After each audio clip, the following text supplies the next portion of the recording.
Hey guys, so after we've flaked out our rope and used it, obviously we want to put it back in our bag. We don't want to just grab it all and shove it in our bag because that's going to cause all sorts of tangles and a big mess. So what we want to do is coil the rope up. I think Sally probably sent you guys another video where I show you how to backpack the rope. So that's one way of coiling the rope.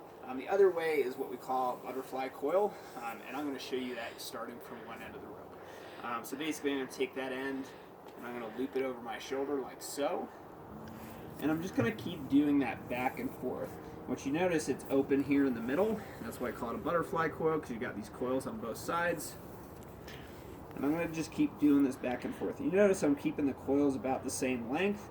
It takes a little bit of muscle memory. When you have a harness, you can kind of use your belay loop as a good guide. But about waist level is where we want this, right? And ideally, all of our coils are about the same size. I kind of let my thumb fall into the coils, and that way they all kind of end up the same size. And I'll start doing this a little faster, right?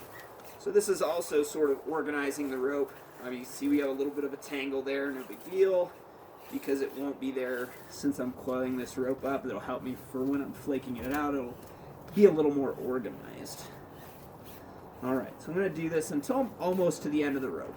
I like to keep, a foot or two basically dangling onto the ground, which you'll see what that looks like here in just a second. Alright, so one more.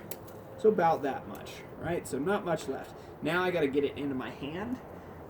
Right, so I'm going to put my hands through there. I'm going to lift it over my shoulder, kind of cup it onto one arm. If you've got big hands like I do, you can kind of put it in your hand, and then I'm going to grab that end. What I'm going to do is I'm going to pull one side, so that tail side, you can see that loop getting shorter, and then I'm going to fold a second loop, right? So this is all from the end. So I've got these two loops.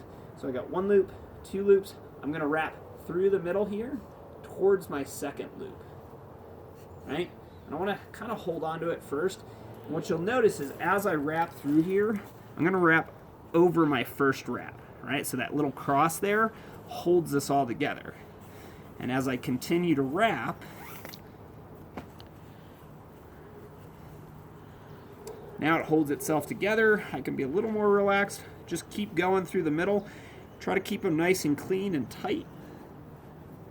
When I don't have enough to go around anymore, so like this won't make it all the way around, I'm going to go back through that second loop in the same direction I was going. I don't want to go kind of backwards. I'm going to go in that same direction. And then to figure out what I'm going to pull, so if I pull on that, we can see that getting shorter. I can identify that, and I can start to pull that back. And you see how it's going to nail down that tail? Right, so this is our butterfly coil. This really goes outside of a backpack really nicely, or inside of a backpack, whichever works for you. So then we can keep organized.